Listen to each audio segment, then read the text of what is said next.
ठाकुर ने उसकी बात को अनसुना कर दिया। उन्होंने बंदूक नीचे रखी और कहा, तू जा यहाँ से, ये हवेली अब सिर्फ मेरे लिए सजा है।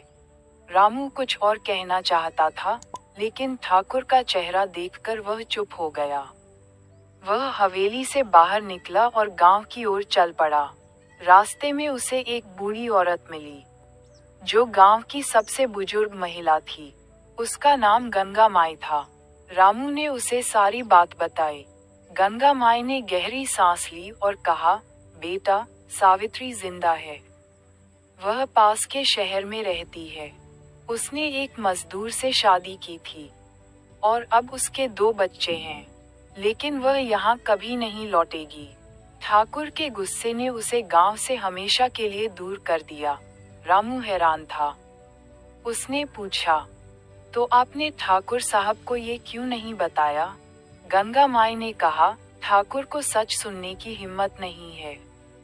वह अपनी इज्जत को अपनी बेटी से ऊपर रखते हैं।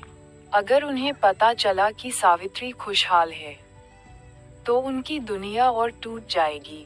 रामू ने उस रात बहुत सोचा। उसे समझ नहीं आया कि ठाकुर का दुख सच्चा था या उनका अहंकार।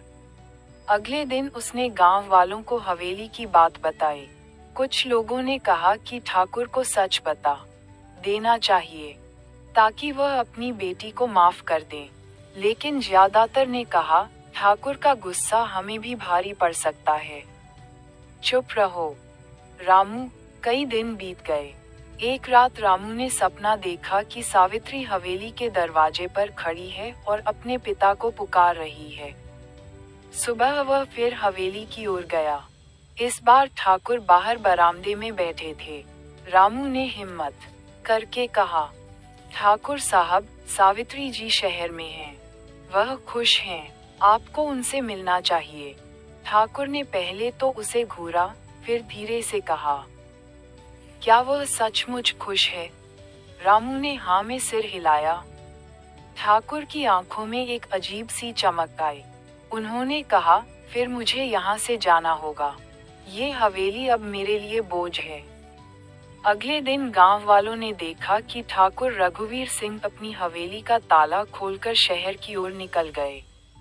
कोई नहीं जानता कि वह सावित्री से मिले या नहीं, लेकिन उस दिन के बाद हवेली के दरवाजे फिर कभी बंद नहीं हुए।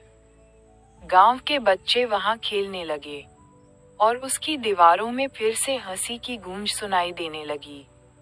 जमींदार की हवेली, जो कभी अभिशाप थी, अब गांव का हिस्सा बन गई।